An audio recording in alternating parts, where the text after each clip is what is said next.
Pria ini sedang cari cara bunuh diri. Yves Trim melompat dari gedung tinggi. Akibatnya, dia tidak apa-apa, tapi menewaskan orang yang lewat.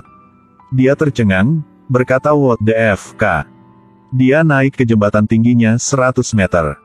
Tidak banyak bicara, langsung lompat. Tidak duga kali ini masih belum mati. Sepertinya masih belum cukup tinggi. Kali ini dia membeli helikopter. Tidak menggunakan payung. Dia melompat-lompat dari pesawat. Apakah Anda pikir dia akan mati? Tidak mengharapkan pesawat lain datang dan jemput dia. Sulit untuk ingin menutupi kehidupan. Ngomong-ngomong, dia tahu bahwa hidupnya adalah 62 tahun. Karena anak tahun. Sudah umumkan dengan semua orang. Di dunia ini, Tuhan adalah seorang tua. Gunakan komputer untuk menghasilkan semua hal di dunia.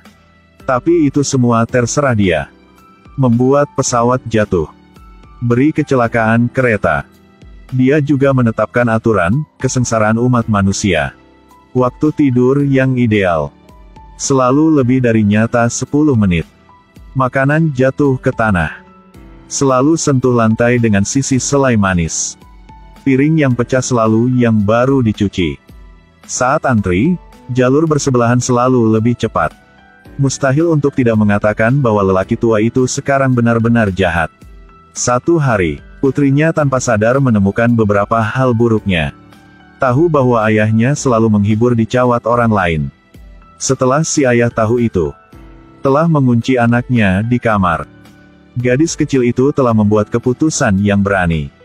Selamatkan manusia yang sedang tenggelam dalam keburukan. Ingin membatalkan perlakuan ayahnya. Di tempatnya baru saja ada 12 orang. Kamu kumpul 6 orang lagi. Menulis buku keinginan yang sangat besar. Yesus memberitahu gadis kecil jalan pergi ke dunia manusia. Saat ayahnya masih tidur, dia ambil kunci di kamar ayahnya. Pilih 6 orang. Memborgol waktu mati semua orang. Pada akhirnya, dia kunci komputer juga. Setelah itu, dia mengatur jalan melalui mesin cuci. Melewati mesin cuci, untuk memasuki dunia manusia. Dalam perjalanan, orang menerima berita. Adalah waktu kematiannya sendiri. Pria ini lihat dia hanya punya beberapa detik. Pikir ini tidak masuk akal. Setelah lebih dari 1 detik, dia pergi mengunjungi kakek neneknya. Kabar tersebut baru saja dirilis. Ada yang senang dan ada yang sedih. Lelaki tua itu tahan hidup dengan tangki oksigen melihat berita. Dia masih ada 12 tahun. Dan si pembantu muda itu menangis lagi. Rentang hidupnya adalah 12 bulan. Dia bahkan tidak hidup lama dengan lelaki tua itu. Tidak ada orang yang tidak bisa menerimanya. Yang lebih parah lagi yang di belakang. Wanita ini hanya membutuhkan waktu 2 menit untuk mati. Untuk tahan hidup. Dia buru-buru mengeluarkan camcorder. Tampaknya mengunci pipa gas. Periksa oven microwave. Kunci katup gas. Dia kira kalau begitu pasti dia tidak akan mati. Tapi ketika dia ingin dorong kotak itu ke dalamnya, masalah terjadi. Sejak anak Tuhan umumkan waktu umat manusia ke tempat mati, semua orang tidak mau bekerja lagi. Pikirkan saja bagaimana menikmati sisa hidup. Sehingga diri mereka tidak perlu menyesalinya. Bahkan medan perang juga berhenti berkelahi. Bergegas kembali untuk melahirkan kehidupan berikutnya. Tuhan bangun. Menemukan bahwa dunia telah menjadi kacau. Kunci juga tidak ada. Dia marah dan bawa kapak. Tebang pintu kamar. Melihat komputernya sudah dikunci putrinya. Dia ingin menemukan anaknya untuk buka komputer. Tapi sekarang dia telah menerangi dunia manusia. Dia menemukan burger di tempat sampah. Langsung makan. Memenangkan pertemuan itu, dia bertemu dengan seorang tunawisma. Dia minta orang itu buat buku super kitab baru. Pria itu melihat bahwa gadis kecil dan imut, sehingga dia setuju. Setelah itu, mereka mencari murid pertama. Dia adalah Ratu Ayunan ini. Ratu semua laki-laki di sini. Tapi tidak duga. Seorang gadis cantik seperti itu. Tapi tangan kanan adalah tangan palsu. Untuk membantu gadis itu melumpuhkan tombol dalam hatinya. Putri Tuhan membantu gadis itu laksanakan satu harapan. Tangan kanan yang bisa menari. Lihat, tangan kanan bisa menari. Dia akhirnya bisa merasa lebih nyaman.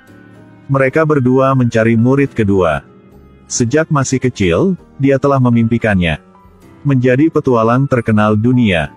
Tapi nyata telah hancurkan keinginannya. Setiap hari ia menjalani hidupnya sebagai pegawai sipil yang digaji. Dia telah bosan dengan pekerjaan ini dalam waktu yang lama. Dia tahu hidupnya masih 30 tahun lagi. Dia langsung bawa dokumen dan merobeknya. Yang dia selalu arahkan adalah kebebasan. Sekarang, seekor burung menyelinap di tangan gadis kecil. Gadis kecil itu berbicara padanya. Burung sangat suka padanya. Satu orang, satu burung, satu hati. Dia telah meninggalkan pekerjaan. Bersama burung memulai perjalanan seperti itu. Murid ketiga adalah Paman Duda yang pemalu. Masa kecil sangat suka seorang gadis. Baru bertemu sudah cinta. Hingga kini masih belum punya istri. Putri Tahun tahu itu. Membantunya mendapatkan kembali gadis tua itu. Begitulah, dua orang yang saling jatuh cinta. Sejenak dari cinta mereka sudah berhasil. Pada saat ini, Tahun telah melewati mesin cuci ke dunia manusia. Sebelum keluar dari mesin, dia juga mandi. Seseorang keluar dari mesin cuci. Dia sangat takut. Dia segera menggoyangkan pistolnya dan menyemprotkan semprotan merica ke wajahnya. Tuhan sekalipun. Tapi tidak ada kekuatan super. Hanya begitu berlari saja. Karena sangat lapar sehingga dia hanya bisa cari barang yang sisa di tempat sampah. Pada saat itu, penjahat muncul. Ini tempat mereka. Tuhan juga biasanya nakal. Ornak orang seperti ini. Jangan berurusan dengan saya. Akibatnya, dia dipukuli ke tanah. Akhirnya dibawa ke rumah sakit dengan hidung berdarah. Karena dia tidak kenyang, dia mengambil kembali makanan anak kecil. Kemudian gadis ini juga memukulnya. Wajahnya diolesi selai roti menghadap ke bawah.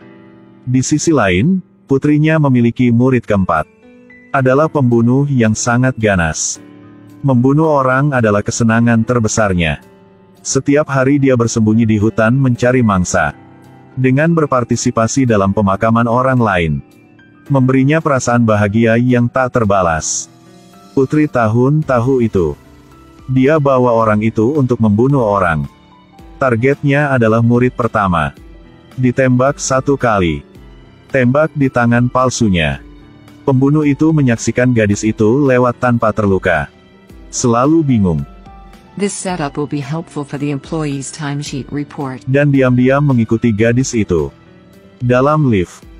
Pembunuh tidak bisa tahan dan pegang tangan palsu gadis itu. Wah, bergetar. Setelah itu pembunuh ungkapkan perasaannya kepada gadis itu. Begitu, dua orang sedang jatuh cinta. Sejak itu, pembunuh tidak membunuh orang lagi. Murid kelima adalah Ibu Paruhbaya. Setiap hari dia menangis terus-menerus. Tapi suaminya sangat senang. Karena dia masih bisa hidup 39 tahun lagi. Putri Tahun mendengar teriakannya. Tidak diduga. Sejak itu janji selamanya. Setelah itu, mereka berdua menjalani kehidupan yang tidak bisa digambarkan.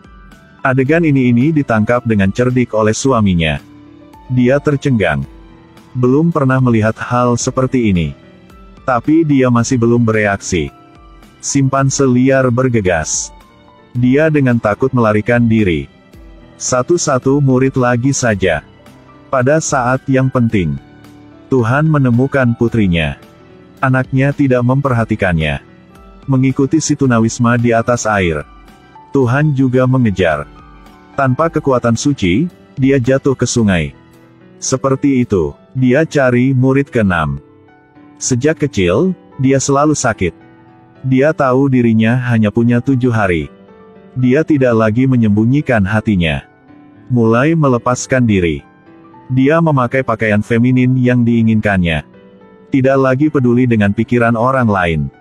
Karena mimpinya adalah perempuan. Putri Tuhan di sampingnya juga melewati hari-hari yang sisa. Ketika hari ketujuh datang, siap bawa anak terakhir. Tapi waktu telah berlalu, anak itu tidak terluka. Ternyata karena dia dan Yesus telah mengumpulkan semua 18 murid. Ibunya sudah mengembalikan kekuatan tubuh. Buka komputer. Lebih lagi dia menjadi pencipta baru dunia. Dia menghapus waktu semua orang. Dia hapus waktu hidup semua orang di dunia. Dan ganti warna langit dengan penuh bunga. Sang ibu juga membangun kembali kekuatan tarik bagi bumi. Dapat berjalan di dasar laut.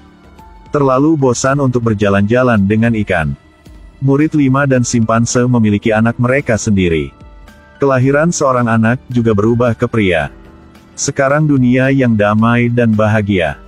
Di tempat lain, Tuhan sedang mengawas setiap mesin cuci. Cari jalan pulang ke rumah.